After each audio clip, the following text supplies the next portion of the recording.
Olá, boa tarde. Gostaria de agradecer a presença de todos. Para quem não me conhece, eu me chamo Eduardo Dávila, estou como gerente da BCP Rio de Janeiro e Espírito Santo. O webinar de hoje tem como objetivo apresentar a tendência de uso de tecnologia da alvenaria estrutural para prédios altos. Para quem se interessar, nós aqui da BCP Rio de Janeiro e Espírito Santo temos alguns grupos. Um deles de alvenaria estrutural, com o objetivo de promover a integração e a composição de uma rede de contatos, empresas, pessoas, para discutir e propor o desenvolvimento dos sistemas tecnológicos, apresentar as melhores práticas, cases de obra, normas e procedimentos, visitas guiadas, tendências, entre outros. Essa composição de rede engloba também outros grupos, como parede de concreto, soluções para a cidade, parte de pavimentação, artefatos de concreto, concreteiras, indústria de argamassa. Querendo participar, fica ligado no chat, que nós vamos colocar o contato para que você possa se integrar nesses grupos, ok? Estamos abertos a sugestões de temas. Durante a apresentação, vocês também podem fazer no chat as sugestões de temas para próximos eventos. Sem mais delongas, para falar sobre o tema de tendências do uso da tecnologia da alvenaria estrutural para prédios altos, gostaria de convidar o Arnoldo Wendler. Por favor, Arnoldo. Pode ligar a câmera. Seja bem-vindo. Obrigado, Eduardo. Obrigado a todos. Nós estamos vendo aí na construção civil uma tendência para prédios altos, um case aí que é o Balneário Camboriú, né? Sendo lá um tal de recorde em cima de recorde, vai bater estruturas mais altas. Então, nada mais interessante do que discutir a alvenaria estrutural, né? Aqui, aonde podemos chegar com ela? Até onde vamos? Aonde vamos? Então, vendo, está com a palavra, eu estou aqui na retaguarda, qualquer coisa, só me chamar. Vou colocar a sua apresentação. Pronto. Tá ok? Ok. Boa tarde, pessoal. Obrigado pela presença. Obrigado, Eduardo, pelo convite. Mais uma vez aí trabalhando junto, né? Tantas vezes ao longo desses anos. E hoje, então, a gente vai focar um pouquinho nos fatos mais recentes, né, que vão acontecendo cada vez com edifícios mais altos de alvenaria. Nós estamos há 43 anos no mercado, fazemos alvenaria desde que começamos nossa vida profissional, já no mestrado já era sobre alvenaria estrutural, e parede de concreto desde 2007, quando a gente introduziu o sistema de paredes como ele é hoje, né? A gente está participando de todas as normas. A norma de alvenaria teve uma transformação bastante grande, né? Mudou até de número, agora é a 16868, que incorpora uma série de outras possibilidades. Ela está dividida em cinco partes: projeto, execução, controle, e estamos desenvolvendo agora incêndio e depois sismo, né?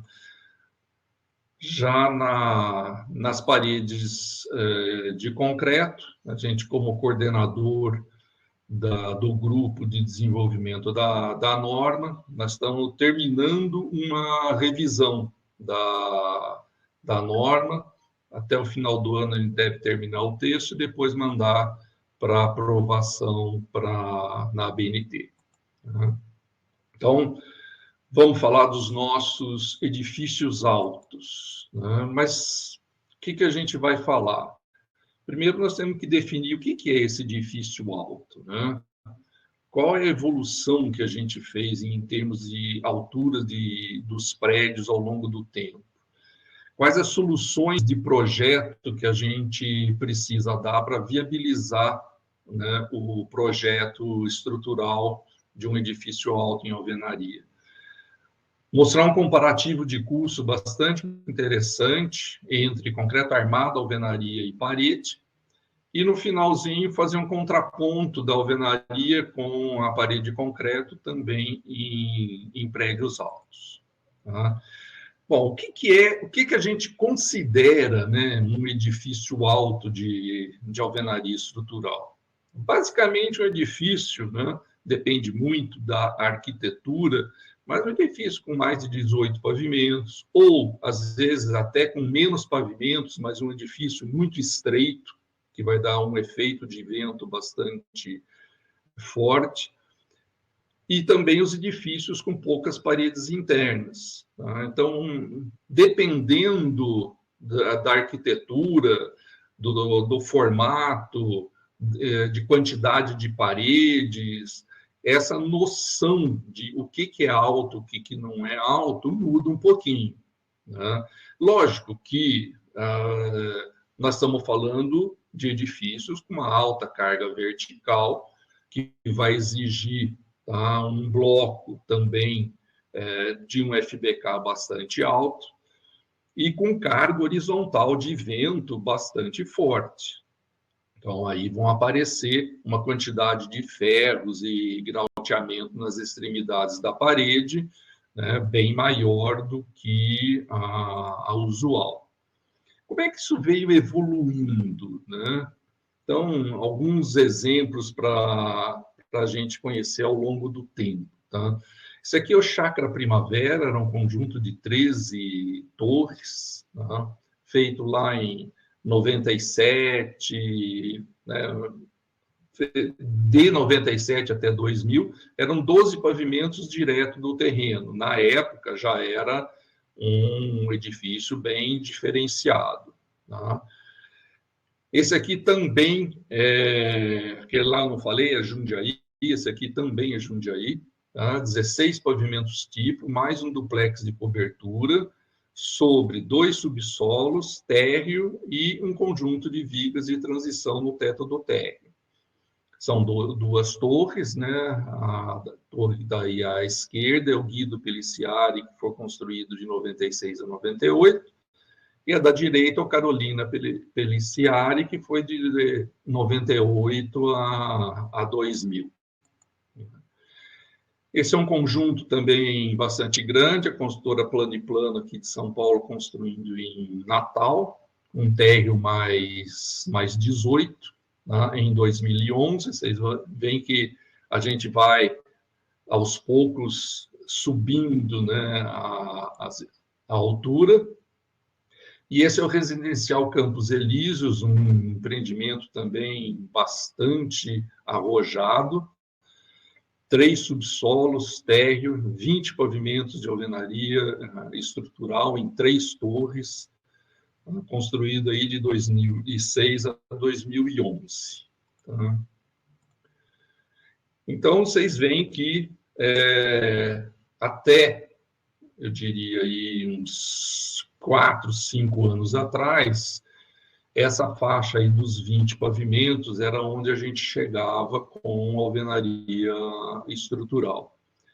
Por que a gente conseguiu avançar um pouco mais em cima disso? Tá? Primeiro, uma série de estudos do sistema estrutural, né? Entrada com mais força de um cálculo específico no computador, e a existência dos blocos mais fortes. Né? Eu não consigo fazer um prédio muito alto, que exige um bloco também de uma resistência bastante alta, se eu não tiver a fabricação do bloco na região. Então, está tudo interligado.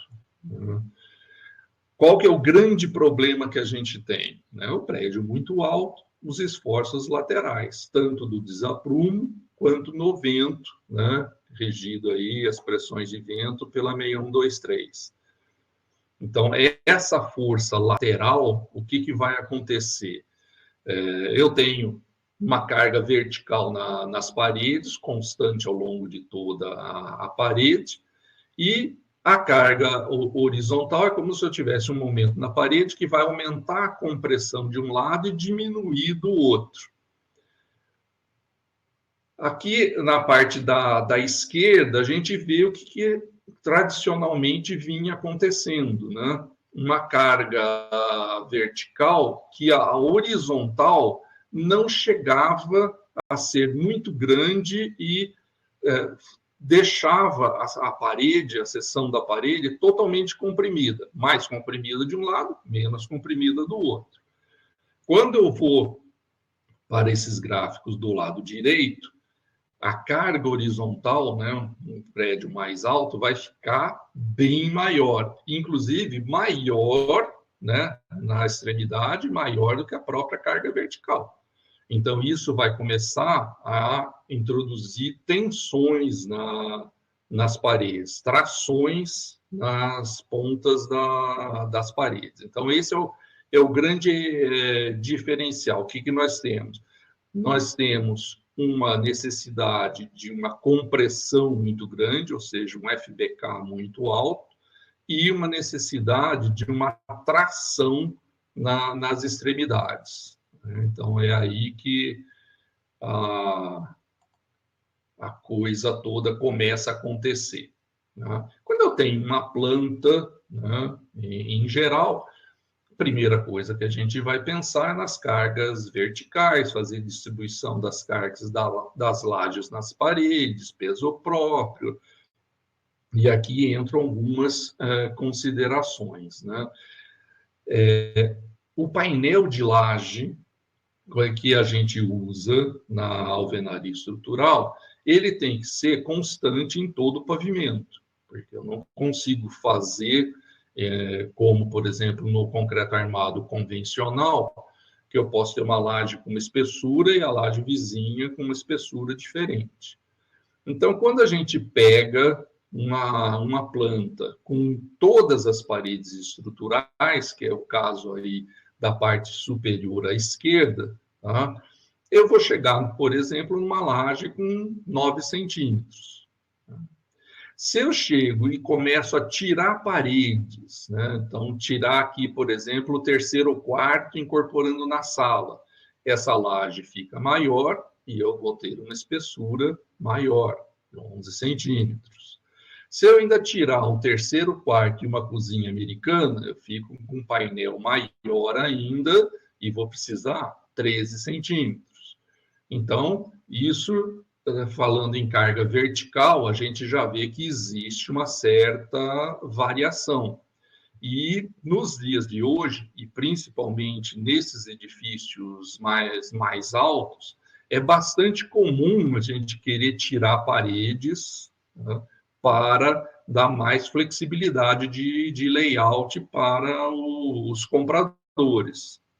Edifícios normalmente são edifícios para um nível que não chega, vamos dizer, um nível acima do econômico, então a gente já precisa algumas considerações diferentes para absorver todas as possibilidades de venda para os clientes.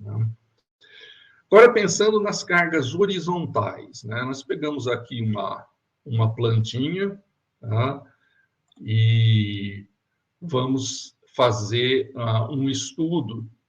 O principal estudo que a gente faz para começar e definir se o prédio pode ser dessa altura, pode chegar no FBK necessário, é verificar a deformação lateral do prédio, quanto que o vento e o desaprumo vão mexer o prédio na horizontal, e isso é feito através de um coeficiente que é definido na norma de concreto armado, o γ-Z, desenvolvido pelo professor Vasconcelos e professor Mário Franco, que ele vai mostrar qual é a influência das cargas horizontais, essas cargas aqui em azul, quando a carga vertical não fica mais totalmente uma em cima da outra. Então, é o que a gente chama de momento de primeira ordem e momento de segunda ordem. Então, essa diferença faz que a gente tenha uma sensibilidade se o prédio está deformando muito ou não. né? A norma estabelece, né, uma necessidade que esse γz para as estruturas de alvenaria estrutural seja menor ou igual a 1,1.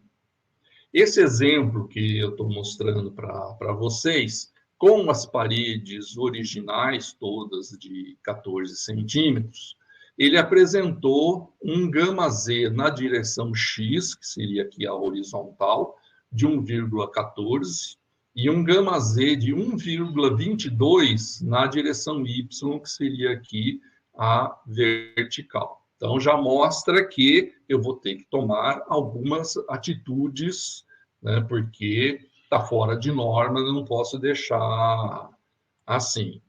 Então, a primeira coisa que aqui foi pensado foi transformar algumas paredes de 14 em paredes de 19 centímetros, para absorver mais esse momento numa parede mais rígida, mais forte. Com isso, eu já consegui chegar num γz de 1,08 em X, ou seja, na direção X, o problema estava solucionado. Mas na direção Y, eu ainda estou um pouco acima, 1,15, tá, de γz. Tá? O que, além disso, a gente fez? Foi pegar algumas paredes, passar uma viga em cima dessas paredes de ponta a ponta, transformando esse conjunto de paredes isoladas num pórtico com, em vez de pilares e viga, com paredes e viga. E com isso conseguimos chegar no γz da direção Y em 1,09, e foi essa a solução adotada para o projeto final do edifício. Vocês veem que depende muito de uma planta. Imagine que eu não tivesse esse alinhamento de paredes aqui para conseguir passar uma viga direto em cima de todas elas. Eu não teria a possibilidade de utilizar esse recurso. Não podendo utilizar esse recurso, provavelmente eu não conseguiria viabilizar esse empreendimento na altura que era necessário, que ele foi projetado. Então, muita coisa realmente depende da solução de arquitetura, da solução do empreendimento, né? Quantidade de paredes e tudo mais. Então, não é uma coisa totalmente determinada. Falar, o que é um prédio alto? Um prédio acima de 18 pavimentos. Não. Tá? Em princípio, é por aí, mas depende de muita coisa. Né? Então, resumindo para vocês, ali eu precisaria ter, para conseguir formar aquele pórtico, né, paredes contínuas, alinhadas. Vou precisar de algumas paredes com espessura diferente, tá? Fazer uma viga para formar esse pórtico com as paredes, e eu vou utilizar, lógico, um bloco com FPK bastante alto. E aí entra o problema do fornecimento. São dois problemas básicos quando a gente fala de um bloco de concreto de um FBK bastante alto. Primeiro, fornecimento, saber se eu tenho, né, uma indústria na região que consegue fornecer esse bloco. E o outro é que nós temos que tomar bastante cuidado quando a gente chegar na fase de revestimento, porque esses blocos, como eles têm consumo de cimento alto, com uma vibração e compactação muito alta, eles ficam muito pouco porosos. Então, tem que tomar cuidado na hora do revestimento, para o revestimento aderir direito na superfície do bloco. Tá? Nós estamos trabalhando hoje nos maiores prédios na faixa de 22, 23 pavimentos, tá? Com blocos na faixa de 24 a 26 MPa. Vocês veem que são números 24 a 26 MPa que a gente não escuta, né, normalmente. Até uns 3, 4 anos atrás, 5, A gente falava bloco de 18, 20 MPa, todo mundo já regalava o olho, né? Então, a coisa vai evoluindo, é uma evolução do sistema de alvenaria estrutural, é uma evolução do jeito que a gente projeta a alvenaria estrutural e é também dos fabricantes dos blocos terem essa evolução para conseguir a gente ter o material necessário. Falando em redução de custos, tá? Nós temos um exemplo aqui de um prédio que nós tínhamos um andar tipo de 320 metros quadrados e a armação, né, o peso de aço que a gente usava para essa laje era 1.100 quilos. Então, esses números aqui são os números do 7º pavimento de um edifício de 12 pavimentos. Tá? Fizemos o projeto nos 3 sistemas. Concreto armado e alvenaria, esses números já existem há mais de 10 anos nas nossas apresentações, e nós incorporamos aqui um pouco dos resultados de parede de concreto. Então, pensando no total de peso de aço, o concreto armado vai estar com 5.933 quilos, só que 1.100 é de laje. Como a laje vai ser igual para os 3 sistemas, eu estou tirando do lado de cá, né, o peso sem a laje. Então, o concreto armado aqui daria 4.833. Na alvenaria estrutural, no total, é 1.432, é quase já um quarto do que eu gasto em concreto armado. E se tirar a laje ainda, eu estou falando em 332 quilos nas paredes, contra 4.833 entre pilares e vigas. Nas paredes de concreto, 3.628 quilos no total, tirando os 1.100 da laje, ficariam com 2.528 quilos. Ainda assim, vocês veem que é 7, 8 vezes mais do que a alvenaria estrutural. Nos materiais em geral, né, eu tenho que me preocupar com as formas. As formas, quando eu uso concreto armado, elas são bastante complicadas em termos da própria forma, então, em termos da junção, né, de pilares com vigas, o conjunto todo, escoramentos. Na alvenaria estrutural, eu estou falando só do painel de laje. Então, eu vou respaldar as minhas paredes e aí eu vou colocar a forma para executar a laje. Essa forma é um painel simples, ele não é amarrado com nada, ele não é pregado numa outra forma, ou seja, ele é bastante simples e, portanto, ele fica com uma repetição bastante boa. Nas paredes de concreto, a gente usa forma de alumínio de altíssima repetição, só que é muito cara. Tá? Os revestimentos é a mesma coisa. Tá? Concreto armado, eu vou lá falar num revestimento interno, dependendo da alvenaria de vedação que a gente está utilizando, na faixa de 4, 5 centímetros, às vezes. Na alvenaria estrutural, pela regularidade, vai ser 5 a 6 milímetros de gesso ou massa fina, e parede de concreto também, mais ou menos a mesma coisa. Na parte externa, na alvenaria estrutural, até por norma, é definido uma espessura de massa externa de 2 a 2,5 centímetros. Na parede de concreto, vai textura direta. Essa é uma tabela que já vem há muitos anos e cada vez, né, que a gente vai aumentando o número de clientes que utilizam as diversas configurações, a gente dá essa checada se ela continua válida ou não, e por incrível que pareça, gente, Essa tabela ela é bastante precisa há mais de 20 anos. Tá? Então, o que nós temos aqui? Qual é a economia da alvenaria estrutural em relação ao concreto armado, considerando valor total direto da obra? Tá? Então, não tem BDI, não tem custos indiretos, é o custo total de obra, material e mão de obra, basicamente. Em edifícios de 4 pavimentos, a gente consegue uma economia de 25% a 30%.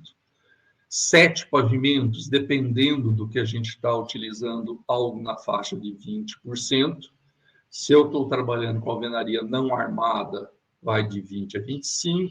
Na alvenaria armada, de 15% a 20%. E se eu estiver trabalhando 7 pavimentos, mas com pilotis, a quantidade que eu vou gastar de concreto e aço nesse andar de pilotis diminui um pouco a economia total. Quando eu falo em 12 pavimentos, tá, eu tenho aqui alguma coisa na faixa de 10% a 12% de economia.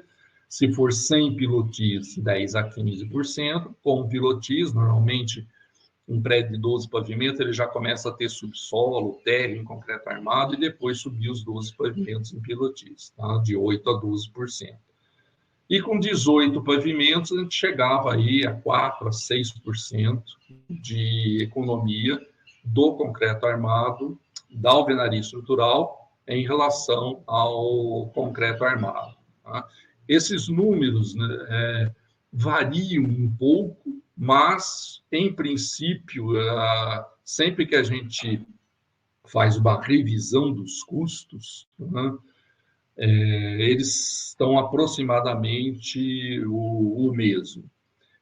Não fizemos isso recentemente com esse aumento exagerado dos materiais de construção, e o principal deles é o aço, portanto, provavelmente, nós vamos estar sempre aqui na maior faixa de economia, né, em relação ao concreto armado, que gasta muito mais aço do que a alvenaria estrutural. Nós fizemos, em 2014, no ciclo de palestras desse ano, que a gente faz um ciclo de palestras quase todos os anos, pegamos um prédio residencial Melina, da consultora Mogno. Ele tinha sido calculado, tá, em paredes de concreto. Ele tinha 12 pavimentos, térreo mais 11 tipos, 6 apartamentos por andar, cada um aí com quase 60 metros quadrados. Fizemos o projeto dos três sistemas. Então, já tínhamos parede de concreto, fizemos todo em concreto armado, todo em alvenaria estrutural, e pegamos 3 construtoras especialistas em cada um dos sistemas para fazer o cronograma físico-financeiro de cada das soluções. Então, esse aqui é o cronograma que a gente chegou, tá, para o concreto armado. Nós tínhamos uma limitação que a gente pôs para os 3 sistemas, em que a etapa principal, tá, ela nunca pudesse ser coincidente uma torre com outra, tá? Porque nós fizemos isso aqui para uma torre e depois para 10 torres. Ou seja, no concreto armado tinha um jogo de formas apenas. Eu só poderia começar outro prédio depois que eu terminasse a forma do primeiro. Isso aqui deu um cronograma de 49 meses. Na alvenaria estrutural, eu tinha apenas uma equipe de bloqueiros. Então, eu só conseguia continuar um outro prédio se eu já tivesse terminado a alvenaria do anterior. Deu um cronograma de 35 meses. E nas paredes de concreto, apenas um jogo de formas. Então, só conseguia começar um prédio quando eu pudesse pegar a forma de um outro edifício que tivesse acabado e passasse para o edifício seguinte. Deu um cronograma de 24 meses. Então, nós fizemos algumas comparações entre custos, considerando só o custo direto, né, material e mão de obra, um custo total e um custo financeiro, para uma torre e para 10 torres. Então, quando eu penso só no custo direto, tá, de uma torre, o que acontece? Pegando o índice 100 para concreto armado, a alvenaria estrutural dá 83,6, ou seja, eu tenho aqui na faixa de 17% a menos, tá? Parede de concreto na faixa de 10. Então, quando eu comparo parede de concreto com alvenaria estrutural, a alvenaria estrutural é mais barata em quase 8% do que a parede de concreto. Tá? Estamos falando em custo direto de uma torre. Tá? É lógico, quando eu começo a pensar em custo financeiro, a velocidade, né, o cronograma menor das paredes de concreto vai envolver menos custos indiretos, juro do dinheiro, e isso dá uma equilibrada entre alvenaria estrutural e parede, praticamente chegando aqui num empate, né?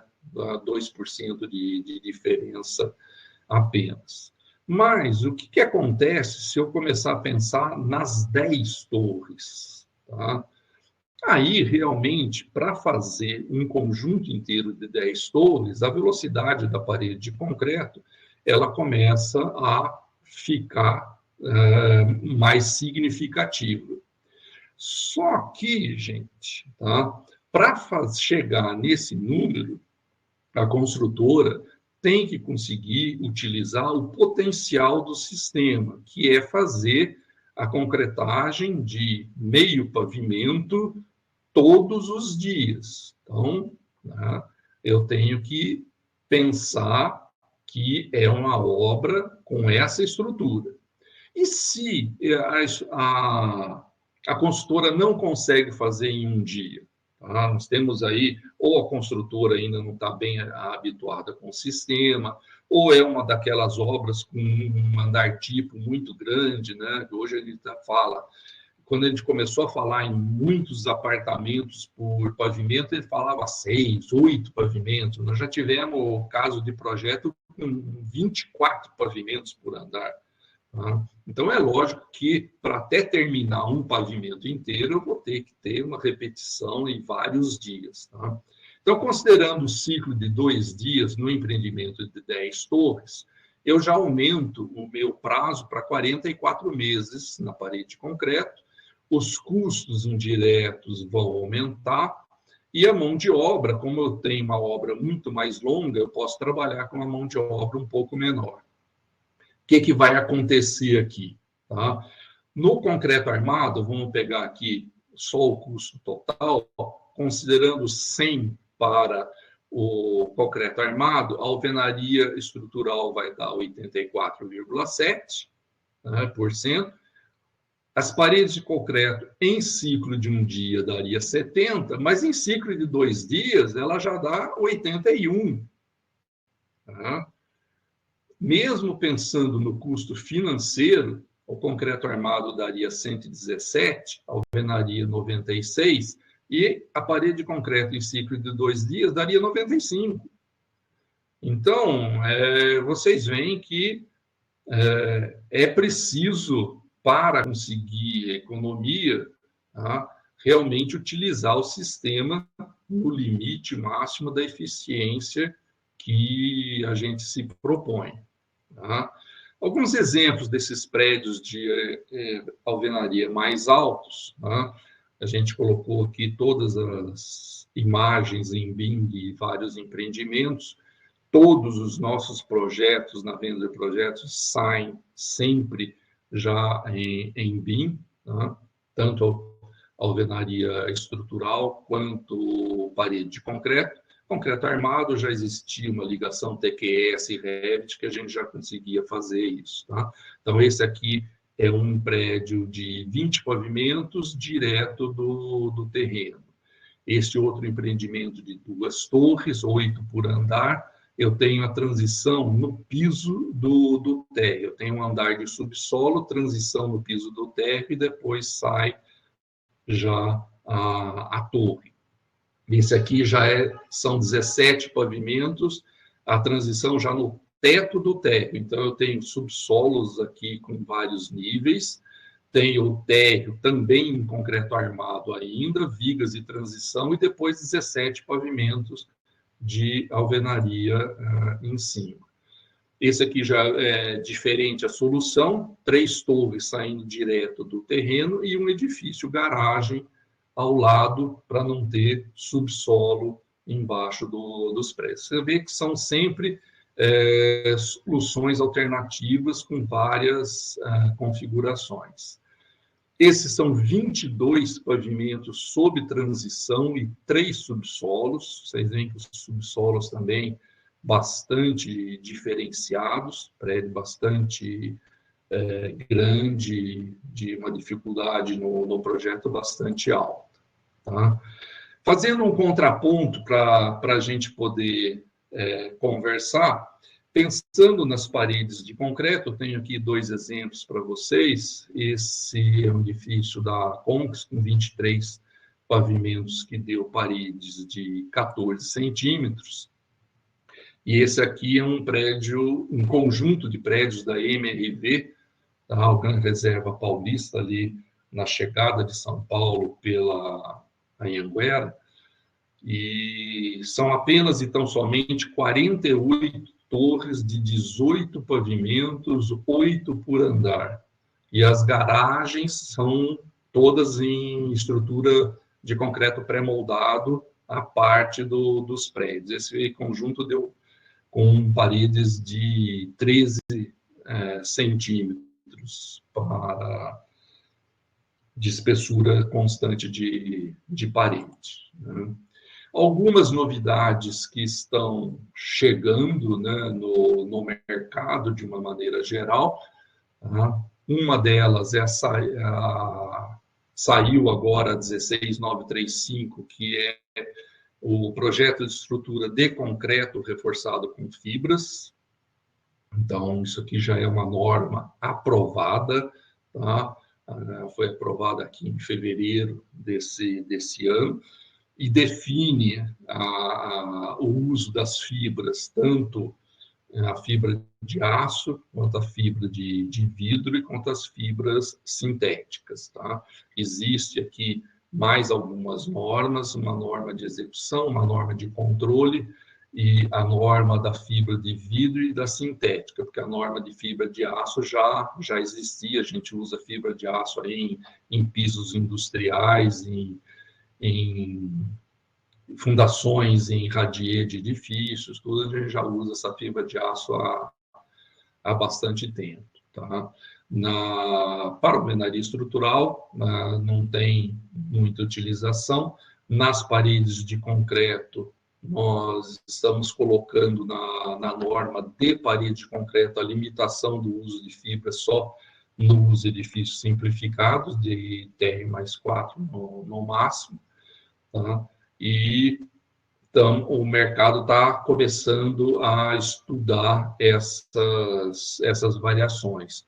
Nós já temos há alguns anos, tá, um estudo feito apenas para as fibras de vidro, tá, utilizando as fibras de vidro numa estrutura de parede de concreto,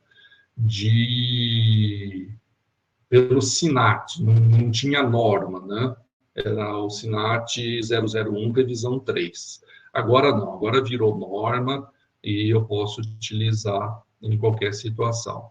Outra novidade, um pouco mais recente, que não tem ainda norma, né? O IBRACON e a ABS fizeram um comitê de estudo para as barras de polímetro reforçadas com fibra. Isso, de repente, com a falta de aço e com o custo do aço, começou a se tornar uma necessidade a gente estudar que alternativas que a gente pode ter. Essas barras de polímetros, ela tem um comportamento elástico linear mas com muito alta resistência, mas com ruptura frágil. Não é que nem o aço, que chega um ponto ele começa a dar uma esticadinha. Não, a barra de polímetro ela tem alta resistência, mas quando chegar no limite ela quebra. Então isso aí induz algumas considerações de cálculo diferentes do que a gente está acostumado a fazer no concreto armado reforçado com aço convencional. E tem baixo modo de elasticidade, tá? Então, muito provavelmente, a formação de fissuras e as deformações, elas vão ser maiores do que o que a gente está acostumado, tá? Pessoal, era isso que a gente tinha para contar para vocês e ficamos aí abertos aos questionamentos que tiverem. Nós temos lá no nosso site várias outras obras que vocês podem verificar e vários vídeos lá no YouTube, o nosso YouTube Vivendo de Progresso tem uma quantidade de vídeos lá falando sobre a norma, sobre a revisão de norma, bastante coisa interessante. Fiquem à vontade. Obrigado, Wendler. Mas, como sempre, excelente apresentação. Obrigado. Vendo esses prédios de alvenaria de 18, de 20. Aqui no Rio tem de 22. Sim. 22 pavimentos, que é lá em Campos, né? No Rio de Janeiro, cidade. Aqui próximo, no norte, Campos Goytacazes. São 2 empreendimentos que foram feitos. Os 2 têm 22 pavimentos com alvenaria estrutural. É mais ou menos esse limite aí de 21 até estourando 23 é onde a gente tem conseguido viabilizar os projetos com uma solução convencional, né? A gente vendo aqueles prédios lá em Balneário Camboriú, comentei no início aqui de 80, a gente visitou, o grupo aqui do Rio visitou aquele com 82 pavimentos, a gente foi lá visitar a estrutura de concreto, está finalizando agora o prédio, faz uns 2 anos, 3 anos que a gente foi lá visitar, estava no 50, e agora foi finalizado com 82. Aí eu pergunto para você agora, qual é o limite que pode chegar ao alvenaria estrutural? Eduardo, são essas várias limitações que a gente tem, né? Eu acho que a gente ainda tem um pouco ainda a fazer prédios um pouco mais altos, tá?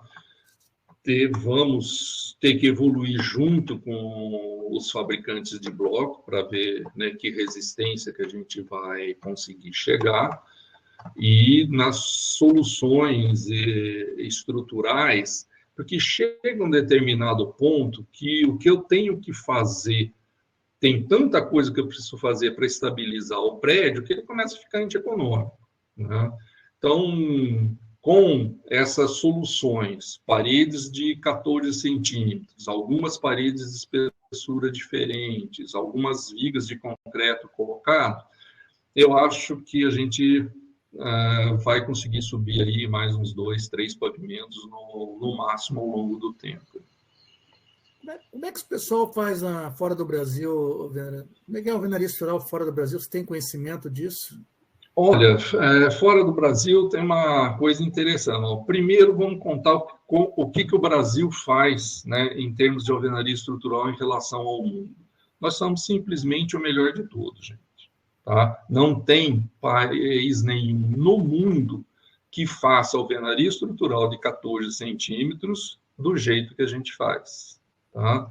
Também não tem ninguém no mundo que façam estruturas de transição, tá, nos prédios altos de alvenaria como a gente faz. Tá? Então, realmente, isso aí é alguma coisa que a gente é meio top de mundial, tá?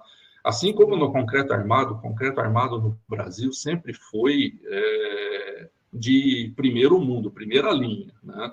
A alvenaria segue o mesmo caminho. A outra coisa que induziu a isso, né, é um efeito meio que cultural, né? Você pega na Europa, eles não admitem morar num prédio tão alto assim, né?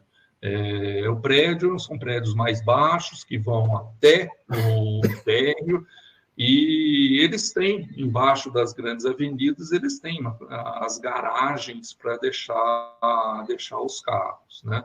O nosso estilo é mais para o estilo americano, né? De já conseguir colocar os prédios com as garagens e com tudo, só que nos Estados Unidos, 80%, 90% das alvenarias estruturais são com paredes de 19, não são com paredes de 14. Tá? Então, com parede de 14, na altura que nós estamos fazendo e ainda sobre subsolos e térreos, que eu tenha conhecimento e conversando com o pessoal, né, quando a gente faz as reuniões de revisão de norma, está ali um monte de gente que conhece muita coisa por esse mundo afora. O Brasil é top. Vendo, tem a pergunta, falou de bloco 19, tem a pergunta do Gustavo Bragato. Depois eu vou pedir para o Gustavo Bragato se identificar qual a cidade dele, Gustavo, se for possível.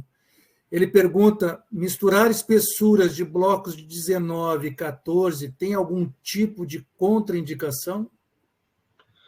Não é contraindicação, só que a gente tem que tomar mais cuidado no detalhamento do projeto, né? Porque não é tão direto como emendar uma parede de 14 com outra de 14, que você joga no canto um bloco de 34 e existe o bloco específico para isso. Tá? Quando você tem o cruzamento de uma parede de 19 com uma de 14, você já tem que bolar como que vai se dar essa ligação. Num caso limite, onde eu tenha muitas paredes de 19, provavelmente eu vou ter que utilizar a amarração indireta, amarração com aço de uma parede para outra. Com isso, eu tenho que diminuir a eficiência, o fator de eficiência entre o prisma e o bloco tem que diminuir em 15%, tá? Que é uma especificação de norma. Mas é mais uma questão de detalhamento. Tá? Outra coisa que a gente poderia citar aí, talvez aí até depois alguma construtora possa dizer qual que é a opinião, é você trabalhar com duas espessuras diferentes de blocos, você tem que ter uma logística para conseguir fazer isso. Né? Subida de bloco, aonde vai um bloco, onde vai outro, vocês sabem que se bobear, se não tiver bem certinho, eles vão acabar fazendo parede 19 onde não deve, mas aí é uma questão de logística da construtora. Tá ótimo. Gustavo já se identificou, é de Goiânia. Tem uma outra pergunta do Guilherme Migliorini. Ele pergunta quais as características de tipologia tornam o projeto de alvenaria estrutural inviável quando comparado com concreto armado ou parede de concreto. Qual a tipologia que torna inviável para a parede de concreto? Inviável. Bom, edifício, para começar, os edifícios com altura superior a essa que nós estamos fazendo hoje, que a gente tem os blocos para isso. Tá? Quando a gente fala alvenaria estrutural, o nome já diz, eu preciso ter alvenarias. Tá? Quando você tem esses prédios que tem uma quantidade pequena de alvenaria, né? A parte interna, muito drywall, tá? Nós fizemos aí no Rio de Janeiro, inclusive, nós fizemos um estudo muitos anos atrás, mais de 20, 30 anos. Eram paredes internas, tudo de drywall, e a parede externa era janela, e no trechinho de parede que tinha do lado, eles queriam pôr o ar-condicionado, que aí no Rio, o ar-condicionado é importante. Então, não tinha parede externa, praticamente, que era janela-ar, janela-ar, janela-ar, não tinha parede interna, não tinha alvenaria, não dava para fazer alvenaria estrutural. Tá? Então, é necessário que a gente tenha essa possibilidade, senão fica difícil, né? Parede de concreto segue a mesma linha, tá? Eu tenho que ter o que a gente chama das estruturas de painel, né? A gente divide, né, as estruturas basicamente em estruturas lineares, que é o concreto armado, né? Eu tenho peças lineares, pilar linear, viga linear, e as estruturas de painel, né, onde são as paredes que são resistentes, que é a alvenaria e a parede de concreto. Tá? Mas, aí, concreto armado é concreto armado, né? Vai para nesses 82 pavimentos, e no exterior tem até mais de 100 pavimentos. Tá? Agora, mesmo esses prédios muito altos de concreto armado, na realidade, eles, no núcleo central, às vezes funciona mais como estrutura de painel, tá? Pelo tamanho dos pilares que são necessários para estabilizar, né, as forças horizontais, funciona mais como estrutura de painel do que estrutura linear de concreto armado. O Guilherme, se pudesse identificar também qual a cidade, eu te agradeço muito aí. Aproveitando esse comentário, em 2006, nós fizemos uma missão aqui do Rio com as construtoras para visitar um prédio, uma construção em Alphaville, de alvenaria estrutural. Nesse prédio, eles tinham 11 opções, o apartamento podia fazer 11 modificações. Achei aquilo lá incrível, que era o momento do Rio, onde a alvenaria estava começando a embalar. E aí tinha essa restrição, tinha-se isso em mente, que não poderia ter alternativa, é difícil fazer alternativas de layout. E aí tinha essa obra lá e a gente foi visitar em Alphaville. Um prédio maravilhoso. Tem algumas soluções bem diferentes. É possível a gente fazer muita coisa, mas a gente tem que ter aquela consciência de cada vez que eu vou permitindo tiradas de parede, como eu tenho uma estrutura de painel que se apoia parede sobre parede, eu acabo diminuindo a quantidade de paredes, e isso acaba encarecendo. Sim, só que facilita a venda. Fica mais caro, mas facilita a venda. Você citou Alphaville. Alphaville, nós temos um caso famoso lá, bem lá no começo, foi o primeiro prédio de alvenaria estrutural de Alphaville. Chegava no subsolo, a gente colocou 3 pilares para fazer a viga de transição. O cara falou, não, olha, eu preciso pôr vaga aqui, tá? Eu preciso só 2 pilares. Eu falei, ó, eu ponho 2 pilares, mas vai dar uma baita viga, né? Ele perguntou, quanto que dá essa viga? Eu falei, deu uma calculada, olha, vai dar uma viga aí de 50 por 1 metro.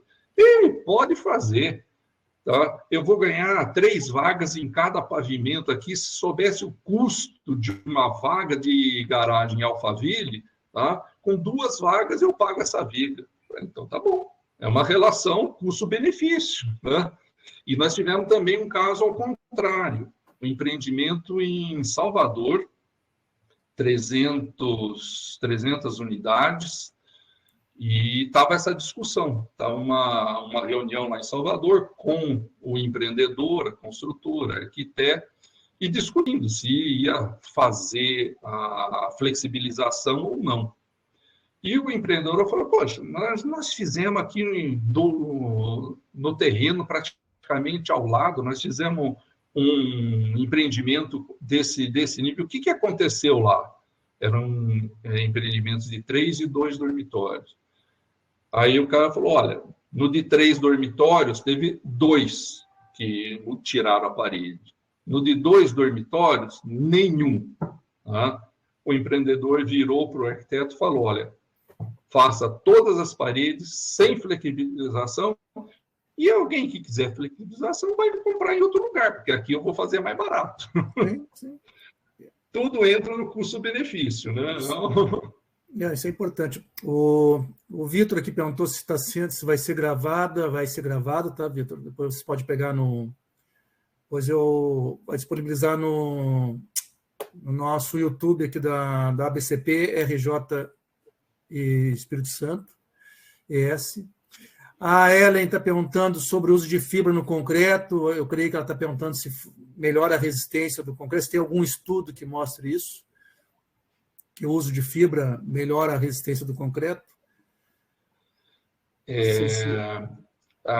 São as duas coisas, né? A resistência à compressão melhora muito pouco, tá? É uma coisa interessante. Se você vai fazer o ensaio do corpo de prova, ele aumenta bastante, porque o corpo de prova ele rompe, na realidade, por expansão lateral, né? Você comprime, ele vai expandir lateralmente e aí ele entra em ruína. E a fibra não deixa ele ter essa expansão lateral. Tá? Só que isso não se reflete na realidade de obra. Então, na compressão não tem muito. Mas melhora muito as condições de tração. Melhora bastante.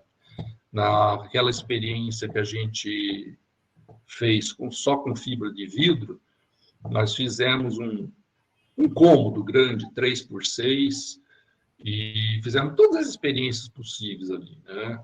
De um lado tinha janela com reforço de aço, no outro não tinha nada, uma parede tinha caixa de luz e conduítes, tudo, e enchemos tudo de concreto com fibra de vidro.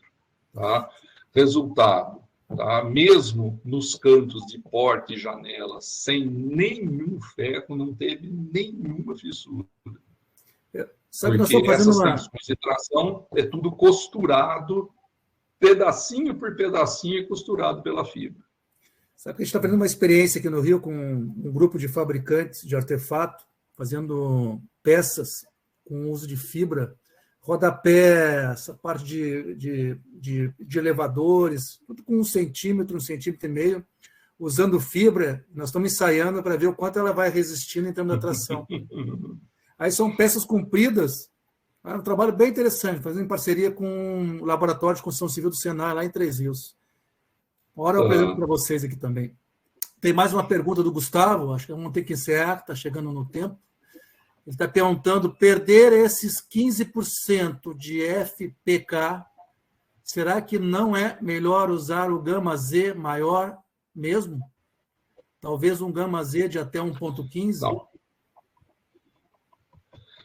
Primeiro que não pode, né? Está na norma 16868, ela fala literalmente que o gama Z só pode ir até 1,1. Isso aí, inclusive, eu fui voto vencido, tá? Eu propus que tivesse uma fase intermediária aí, tá? Entre 1,1 exatamente 1,15, com a mesma, vamos dizer, penalidade que a gente tem no concreto armado, que você pode ir um gama Z um pouco mais alto, mas você tem que multiplicar os seus esforços horizontais por esse valor de gama Z. Mas não foi aceito. Tá? Se não tivesse essa consideração, eu concordo com ele. Seria possível deixar um gama Z um pouco mais alto e ter uma estrutura mais fácil de executar, né? Porque executar 14 centímetros, o pessoal, o bloqueiro, sabe de cor e salteado. Tá? A hora que entra um outro bloco, ele já começa a ter algum problema. Mas não dá para utilizar esse tipo de solução. A gente tem que buscar uma alternativa que dê o gama Z abaixo de 1,1. Tá bom, nós estamos com o tempo já passado. Vou fazer a última pergunta aqui do Danilo Marchi. Até peço para o Danilo também se identificar de onde que ele é. E vai ser a nossa última pergunta. Quando há uma mistura das espessuras de paredes de 14 e 19 em uma torre, já com uma transição partindo do térreo, uma margem de reforço nas paredes de 19 se torna menor caso os ensaios dos prismas cheios não atinjam como resistências especificadas. Aí ele não completou aqui, hein? Alguma coisa. Se quiser complementar essa pergunta. Você se entendeu? Quando a mistura eu acho que eu entendi o que ele quer dizer. A primeira consideração é que, quando a gente está utilizando os blocos de 19, esse fator de eficiência, ele não é tão conhecido quanto o de 14, né? Que a gente colocou, inclusive, na 16868, tem até um quadrinho lá sugerindo as eficiências, que elas vão diminuindo à medida que eu aumento a resistência do bloco. Então, esses de 19, eles acabam a gente fazendo um estudo caso a caso. O fabricante fornece esses blocos, a gente monta esses prismas e verifica qual que é o fator de eficiência. Então, não é igual ao de 14, mas a gente usa naquela parede o fator de eficiência dela. A diferença, vamos dizer, favorável nas paredes 19 é quando eu tenho o fator de eficiência da parede grauteada, porque no bloco de 19 eu tenho uma quantidade maior de grout em relação à quantidade de concreto do bloco, porque o furo fica maior, as espessuras de parede são quase as mesmas, então a eficiência do bloco grauteado ela é melhor do que o bloco grauteado de 14. Muito bom. Bom, Wendler, precisamos encerrar, fechamos aqui já 1 hora de evento, que é o programado. Eu vou ver depois as perguntas, se a gente consegue responder, acho que tem mais 2 perguntas. A gente escreve. Manda que a gente responde, daí você repassa. Queria mostrar aqui para quem não tem conhecimento desse livro, esse livro saiu na 2ª edição, Parâmetros de Projeto de Alvenaria Estrutural com Blocos de Concreto. É uma 2ª edição, foi toda ela revisada, conforme a NBR 16868 de 2020. Então, para quem se interessar, já está revisado. Está aqui, é do Guilherme. Esse é um trabalho bem legal que a gente fez, viu, Eduardo? Guilherme, para dizer que é muito bacana. Mais de 10 projetistas de estrutura no Brasil inteiro. O que você usa? O que eu uso? Tá aí, compilamos tudo isso, ficou um trabalho excelente, bonito. Excelente. Chegou agora para mim, semana chegou para mim aqui, estou com 5. Eu ia sortear um aqui no grupo, mas não deu tempo de organizar. No próximo eu vou sortear. Tá bom? Então, Wendler, eu queria agradecer a todos os participantes aí que estão até agora com a gente aqui, que puderam se abastecer desse conhecimento todo do Wendler. Mais uma vez, Wendler, eu agradecer a você que é parceiro de anos da BCP, de muitos anos aqui, trabalhando com projeto, muitas vindas no Rio, no Espírito Santo. Te agradeço muito a tua disponibilidade e espero contar com você nos próximos eventos. Quem quiser participar dos nossos grupos, né, o grupo de Alvenaria Estrutural, está aqui o contato na tela, vocês podem ver aí, falar com a Renata no código 21 99754 1732. Entre em contato com ela e vem fazer parte do nosso grupo de Alvenaria Estrutural, ou do grupo de parede de concreto, ou os grupos de soluções para cidades, tá bom? Mais uma vez, obrigado. Até breve. Muito obrigado, Wendler. Obrigado, Eduardo, pela oportunidade. Estamos sempre às ordens. Uma boa noite a todos aí. Muito obrigado. Hein? Até, tchau. Boa noite, pessoal. Até.